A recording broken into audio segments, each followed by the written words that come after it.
नमस्कार दोस्तों, मैं राहुल दांगी स्वागत करता हूं आपके अपने YouTube चैनल एमपी किसान पुत्र में।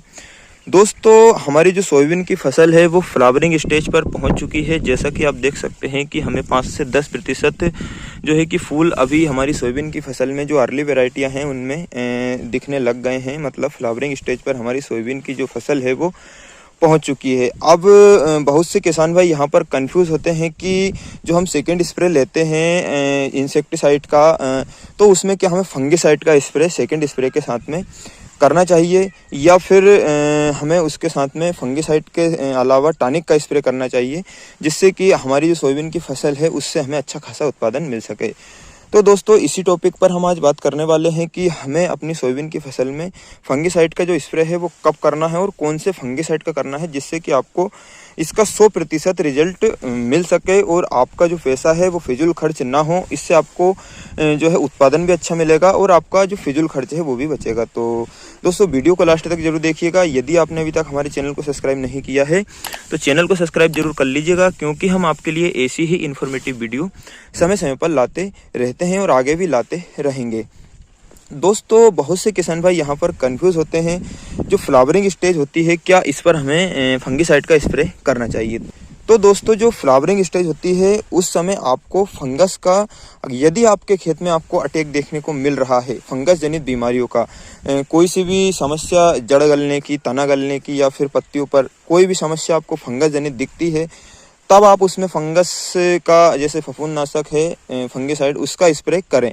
अन्यथा आपको इस स्टेज पर फंगिसाइड की आवश्यकता नहीं होती है। वैसे ही इस समय हमारी फसल की जो ग्रोथ होती है वो अच्छी चल रही होती है, वनस्पतिक वृद्धि भी होती रहती है, साथ में फूलों का भी आना प्रारंभ हो जाता है। मतलब हमारी जो फसल है उसकी अच्छी खासी ग्रोथ इस समय चलती रहती है। तो हम उसमें अगर फंगिसाइड डालेंगे तो हमें उसका रिजल्ट इतना अच्छा देखने को नहीं मिलता है। और दोस्तों, जो फंगिसाइड होते हैं उनका रिजल्ट भी 10 से 12 दिन या 15 दिन तक आपको लास्ट मिलता है। तो वो आपको उसका कोई रिजल्ट नहीं मिलेगा।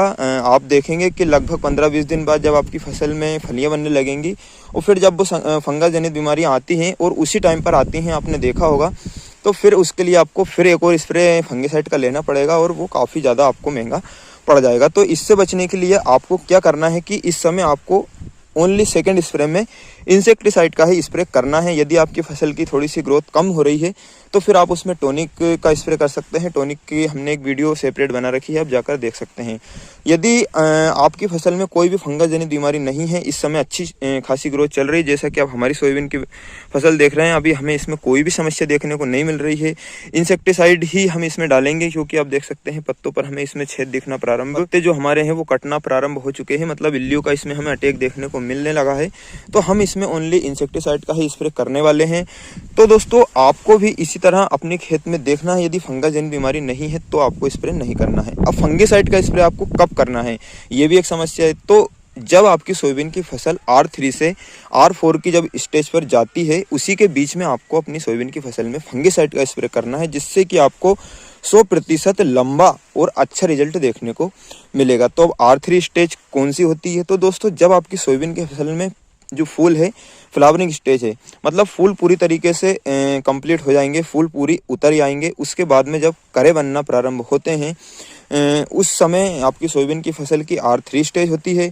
और जब फलियां पूर्ण रूप से विकसित हो जाती है, मतलब फलियां आकार ले लेती हैं, उसमें जो बीज है उसका अंश बनना प्रारंभ हो जाता है, वो होती है आपकी R4 स्टेज। तो ये दोनों के बीच में ही आपको अपनी सोयाबीन की फसल में फंगिसाइड का स्प्रे करना है, क्योंकि इस समय जो आपकी फसल है उसकी वेजिटेटिव ग्रोथ पूरी तरीके से रुक जाती है। मतलब नई ब्रांचेस, नए पत्ते आना पूर्ण तरीके से बंद हो जाते हैं।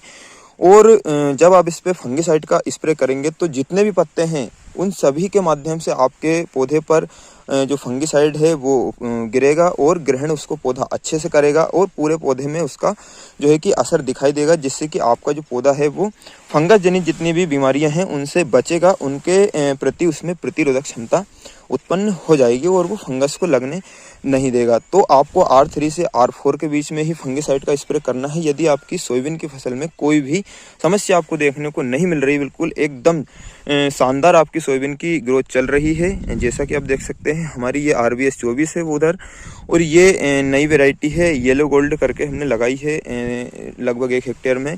तो अभी बहुत ही शानदार इसकी ग्रोथ चल रही है। तो इस प्रकार से यदि आपकी भी ग्रोथ चल रही है तो फंगीसाइड का स्प्रे आपको, जब थर्ड स्प्रे करेंगे इंसेक्टिसाइड का, उसमें लेना है। अब कौन सा लेना है, तो इसमें आप प्रियाक्सर जो आता है VSF का, उसका स्प्रे आप करें, आपको बहुत ही शानदार इसका रिजल्ट देखने को मिलेगा और लंबे समय तक देखने का मिलेगा। आपकी जो फसल की हार्वेस्टिंग होगी तब तक आपको प्रियाक्सर का रिजल्ट देखने को मिलेगा। अगर ना मिले तो आप फिर वीडियो में कमेंट करके जरूर बताइएगा। तो वो हम आपको प्रियाक्सर की एक वीडियो सेपरेट कुछ दिन बाद लाने वाले हैं, कितना उसका डोज लेना है, किस हिसाब से उसका स्प्रे करना है।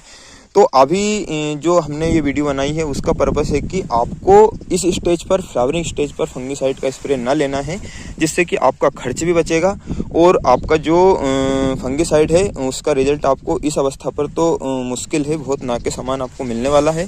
फंगस जनित बीमारी है तो आप कर सकते हैं। उसके लिए आप कौन से फंगीसाइड का स्प्रे करें, तो उसके लिए आप या तो हेक्साकोनाजोल वाले जितने भी टेक्निकल हैं फंगीसाइड है उनका स्प्रे कर सकते हैं, या फिर आप टेबुकोनाजोल प्लस सल्फर का कर सकते हैं, या फिर आप एजेक्स्ट्राविन प्लस टेबुकोनाजोल का भी कर सकते हैं। ये भी मार्केट में उपलब्ध है। ये 3-4 आप टेक्निकल में से कोई सा भी लेकर आप, या फिर सिंगल टेबुकोनाजोल का भी कर सकते हैं। तो इनका आप स्प्रे कर दीजिए यदि आपके खेत में सतत नमी बनी हुई है और फंगस जनित बीमारियां आपको देखने को मिल रही है। अन्यथा आप फफूंदनाशक फंगीसाइड का स्प्रे ना करें। हम थर्ड जो कीटनाशक का स्प्रे करेंगे उसके साथ में हम फफूंदनाशक मिलाएंगे तो हमें बेस्ट रिजल्ट देखने को मिलेगा। तो दोस्तों, जानकारी आपको कैसी लगी, वीडियो आपको कैसी लगी, हमें कमेंट में जरूर बताइएगा। और यदि आपने अभी तक हमारे चैनल को सब्सक्राइब नहीं किया है तो चैनल को सब्सक्राइब जरूर कर लीजिएगा। तो मिलते हैं अगली वीडियो में एक और ऐसी ही अच्छी जानकारी के साथ।